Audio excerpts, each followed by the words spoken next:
Thank you for being my guest today. Thank you. Happy to be here. So we are going to chat about stepping into your greatness and owning your potential. And I don't think there could be a better time to be talking about positivity and positive messaging, especially with these incredibly unpredictable times that we're in right now. Some things do stay the same. So I live on Vancouver Island, British Columbia, Canada, which is different than Vancouver, although Vancouver is beautiful. I'm a 30-year veteran of the fitness industry, and I transitioned into coaching about 3 years ago. And when I made the big leap into coaching, I had 4 criteria that this next career had to 4 boxes I had to tick. Had to be mobile, had to be flexible, it had to have meaning and purpose, and I had to be able to use the skill set philanthropically. And this is one of the ways that I would like to share the power of coaching, is through conversations with other powerful coaches. So my guest today is Miss Kim Basler from outside of Toronto. And I'm just going to do a really quick bio of Kim before we get into our conversation. So Kim has 25 years working in the health and fitness industry, and she is definitely invested in helping you find a balanced approach towards healthy living. Her training at the Institute for the Psychology of Eating enables her to use a mind-body centered approach to nutrition, as well as cutting-edge eating psychology strategies. Kim believes in a holistic approach to health, moving beyond the number on the scale and embracing health through mind, body, and spirit. She looks to support you with coaching strategies and nutrition principles that are nourishing, doable, sustainable, and yield results. So welcome today, Kim. Thank you so much. Happy to be here. I'm going to ask you to maybe start by just really giving us a quick overview of your story, like how you came to be in this niche of coaching. Sure, absolutely. So as you said, Mia, like with my years of being in the fitness industry, I've always been devoted to health and wellness.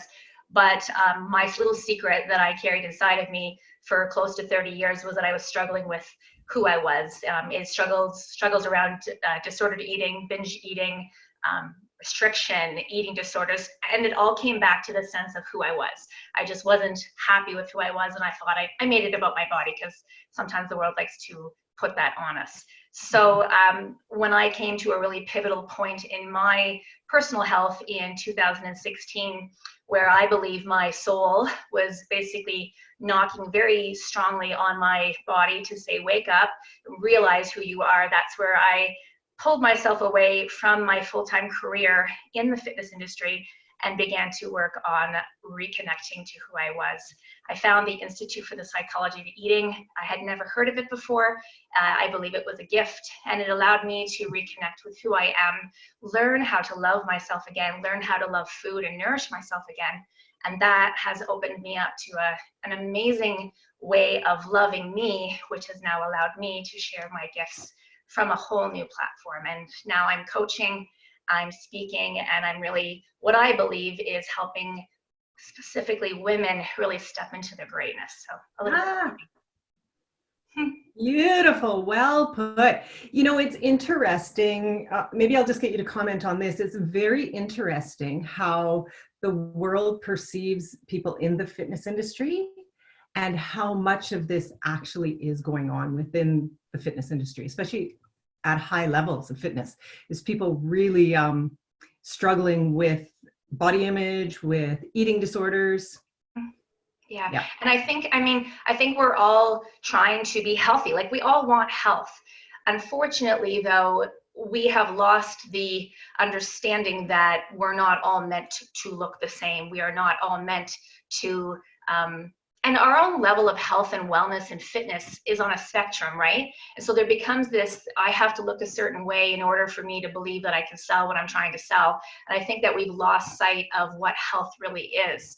And I think that the more we keep striving for greatness within ourselves, we're becoming almost unreachable to our world, which is essentially what we're trying to do, is help people be healthy, right? And it's coming out of the realm of possibility for people. So, where there's a lot of people struggling, and I've certainly been exposed to it.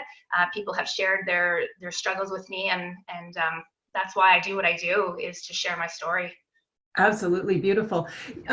So this is so cool, because such a great segue into what this conversation is about, which is tapping into your greatness. So I'm just going to play a let's pretend game. Okay. let's play in Mia's world for a second here. And Mia believes that everyone has the same purpose on the planet, which is to tap into their greatness, to tap into who they were when they were born and brought into this world, which was perfect and whole, flawless. And then we learned everything else, right? Yeah. So if that is our purpose, everyone on the planet is to tap into their greatness. What if the only thing that's different is how we access it and what we do with it? So let's play that game for a second. Okay, sounds good. And okay, so if tapping into your greatness is the same purpose as mine, how I know that I access my greatness through the doorway of peace. Everything that I do, it always seems to come back to wanting to do it through the portal of peace. How do you access your greatness? I would access my greatness through freedom, because freedom has allowed me to show up as me. When I have freedom to accept my flaws, accept my imperfections, accept other people's imperfections, it allows us then to show up in the world and share from that space. It allows me to be able to be fully present in every experience that I'm in, because I'm not caught up in my own head. I'm able to try new things and be willing to make a mistake because I simply want to evolve.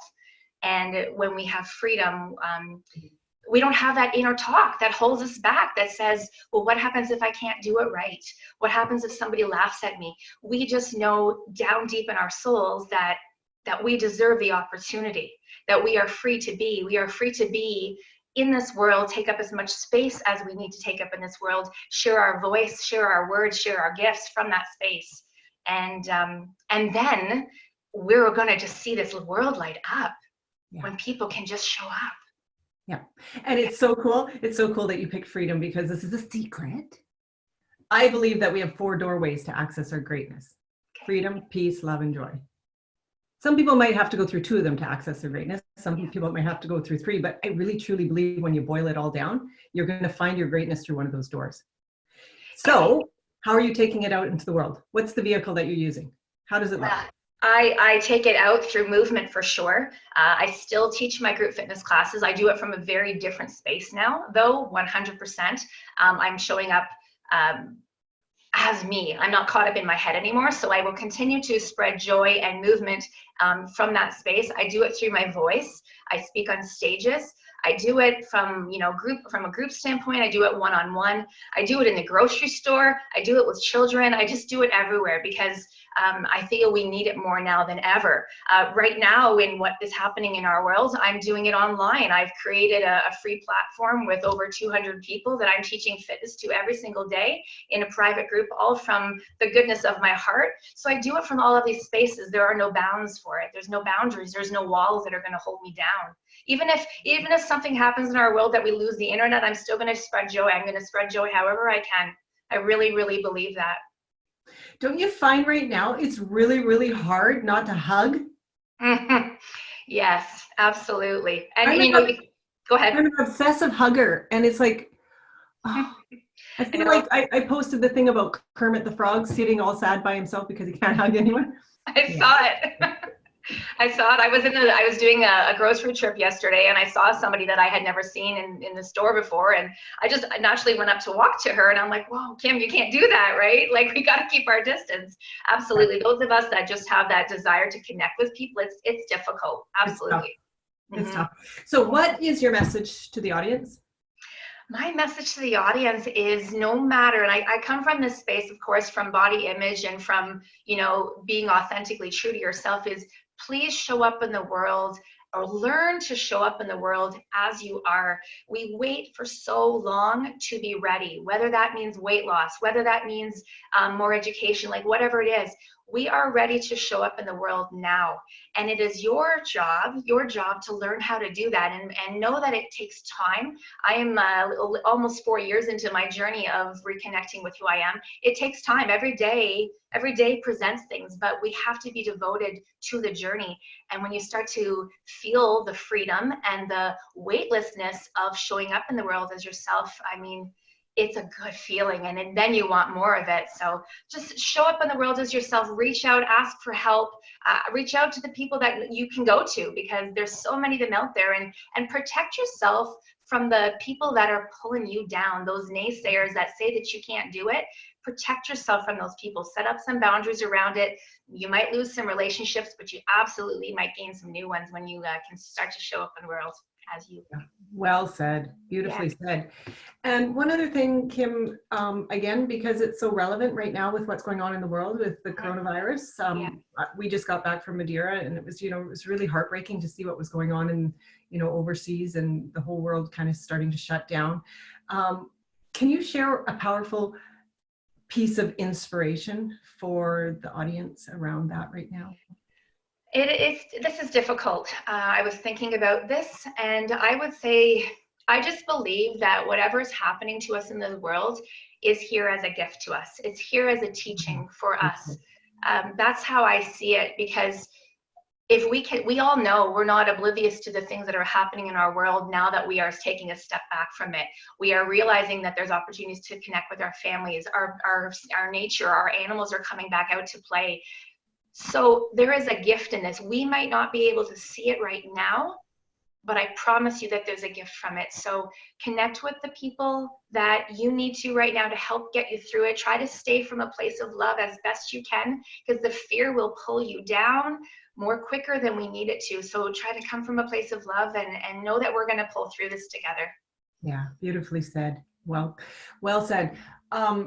Thank you so much for your time today, your positivity, and your big, beautiful, bright, shining smile. Thank you, honey. We've only met once, very briefly, in person, and there was an instant connection. So our paths will cross again in the future.